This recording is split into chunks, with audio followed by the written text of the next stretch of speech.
Hi friends, నేను ఇక్కడ వచ్చేసి బ్లౌజెస్ చూపిస్తున్నాను అనమాట. బ్లౌజెస్ ఎందుకు చూపిస్తున్నాను అంటే, చాలామందికి బ్లౌజెస్ అనేది టైట్ వస్తూ ఉంటుంది అనమాట. మీరేమో కరెక్ట్ మెజర్మెంట్ తీసుకెళ్ళేసి టైలర్కి ఇస్తారు, బట్ బ్లౌజ్ వచ్చేసి టైట్ వస్తుంది అనమాట. ఇది మీకు ఒక్కరికే కదండి, చాలామందికి వచ్చే కామన్ ప్రాబ్లం అనమాట. ఇది ఎందుకు వస్తుంది అనేసి మీకు నేను ఎక్స్ప్లెయిన్ చేస్తాను. కొన్ని టిప్స్ చెప్తాను, అవి పాటించండి, మీ బ్లౌజ్ అనేది పర్ఫెక్ట్గా వస్తుంది. సో ఫస్ట్ టిప్ వచ్చేసి, ఇది వచ్చేసి నార్మల్ ప్లెయిన్ బ్లౌజ్ అండి, లైనింగ్ లేకోకుండా స్టిచ్చింగ్ చేసిన బ్లౌజ్ అనమాట. సో ఇది వచ్చేసి ప్లెయిన్ నార్మల్ బ్లౌజు. మీరు వచ్చేసి ఈ బ్లౌజ్ని తీసుకెళ్ళేసి టైలర్కి ఇస్తారనమాట స్టిచ్చింగ్ చేయమనేసి. ఇది వచ్చేసి బ్లూ కలర్ బ్లౌజ్ వచ్చేసి లైనింగ్ బ్లౌజ్ అనమాట. ఈ ప్లెయిన్ బ్లౌజ్ తీసుకెళ్ళేసి ఈ లైనింగ్ బ్లౌజ్ని స్టిచ్చింగ్ చేయమనేసి మీరు చెప్తారు. సో ప్లెయిన్ బ్లౌజ్ ఏమో పల్చగా ఉంటుంది, లైనింగ్ బ్లౌజ్ వచ్చేసి లైనింగ్ వేసి మళ్ళీ దాన్ని స్టిచ్చింగ్ చేయడం వల్ల ఇది వచ్చేసి మందంగా వస్తుందన్నమాట. సో మీకు అప్పుడు మీకు టైట్ రావడానికి ఛాన్సెస్ ఉంటుందన్నమాట. ఇది వచ్చేసి ఫస్ట్ టిప్. మీరు లైనింగ్ బ్లౌజ్ స్టిచ్చింగ్ చేయించుకునేటప్పుడు లైనింగ్ బ్లౌజ్ని మాత్రమే ఇవ్వండి, మీకు పర్ఫెక్ట్ మెజర్మెంట్ అన్నది వస్తుంది అప్పుడు వచ్చేసి.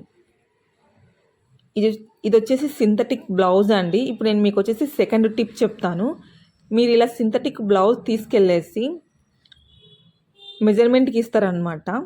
సో ఇక్కడ ఇంకొకటి నేను బ్లౌజ్ చూపిస్తాను చూడండి. ఇది వచ్చేసి గోల్డెన్ కలర్ బ్లౌజు. ఇదేమో వర్క్ వచ్చిన బ్లౌజ్ అనమాట. ఈ వర్క్ వచ్చిన గోల్డెన్ బ్లౌజ్ వచ్చేసి క్లాత్ వచ్చేసి స్ట్రెచబుల్ అనేసి ఉండదన్నమాట.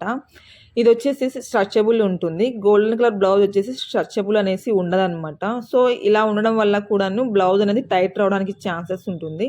సో మీరు కొంచెము స్ట్రెచబుల్ లేకోకుండా కొంచెం మందంగా ఉండే బ్లౌజెస్ని ఇవ్వండి. అప్పుడు మీకు ఇప్పుడు నేను ఇక్కడ చూపిస్తాను చూడండి, బ్లూ కలర్ బ్లౌజు, అలాంటి బ్లౌజ్ ఇవ్వండి. కొంచెము స్ట్రెచబుల్ సిల్క్ బ్లౌజ్ ఇవ్వండి, మీకు కరెక్ట్గా వస్తుంది మెజర్మెంట్ అన్నది. నెక్స్ట్ థర్డ్ వచ్చేసి, ఇక్కడ బ్లూ కలర్ బ్లౌజ్ వచ్చేసి థర్డ్ టిప్ వచ్చేసి బ్లూ కలర్ బ్లౌజ్ చూడండి, డీప్ నెక్ బ్లౌజ్. ఇక్కడ గోల్డెన్ కలర్ బ్లౌజ్ చూడండి, high neck blouse plus boat neck blouse అనమాట. సో ఇలా డీప్ నెక్ బ్లౌజ్ వచ్చేసి హై నెక్ బ్లౌజ్ కుట్టమని చెప్తే అయినా ప్రాబ్లం వస్తుందా అండి. హై నెక్ బ్లౌజ్కి హై నెక్ బ్లౌజ్ మెజర్మెంట్ ఇవ్వండి, మీకు కరెక్ట్ మెజర్మెంట్ అన్నది వస్తుందన్నమాట. ఇది వచ్చేసి మీకు థర్డ్ టిప్ అనమాట. సో నెక్స్ట్ ఫోర్త్ టిప్ చెప్తాను. ఇప్పుడు చూడండి, ఇది వచ్చేసి డీప్ నెక్ కదా, డీప్ నెక్ బ్లౌజ్ ఇస్తారు. ఇక్కడేమో హై నెక్ బ్లౌజ్ కుట్టించుకొనేసి ఇక్కడ వచ్చేసి పైన థ్రెడ్స్ పెట్టించుకుంటారనమాట. బ్లౌజ్ ఏమో సరిపోతుంది, ఎందుకంటే ఇక్కడ మీరు థ్రెడ్స్ పెట్టించుకున్నారు కదా, ఈ థ్రెడ్స్ నాట్ దగ్గరికి కాకోకుండా ఈ థ్రెడ్స్ అనేది కొంచెము జరుగుతాయి అన్నమాట. సైడ్కి ఎక్స్పాండ్ అయ్యేసి నాట్ అనేది ఇక్కడికి కిందికి వస్తుంది. కిందికి వస్తే మీకు బ్లౌజ్ ఏమో సెట్ అవుతుంది, బట్ మీకు ఏమవుతుందంటే ఈ ఆర్మ్ హోల్ దగ్గర టైట్ వస్తుందన్నమాట.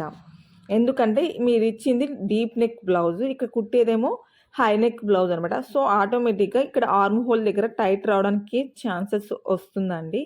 సో అందుకనేసి హై నెక్ బ్లౌజ్కి హై నెక్ బ్లౌజ్ మాత్రమే మెజర్మెంట్కి ఇవ్వండి, మీకు కరెక్ట్ మెజర్మెంట్ అన్నది వస్తుంది అవుట్పుట్. ఇది వచ్చేసి ఫోర్త్ టిప్. మీకు వచ్చేసి వీడియో నచ్చితే లైక్ చేయండి, షేర్ చేయండి, కామెంట్ చేయండి. Thank you. Have a nice day. By by.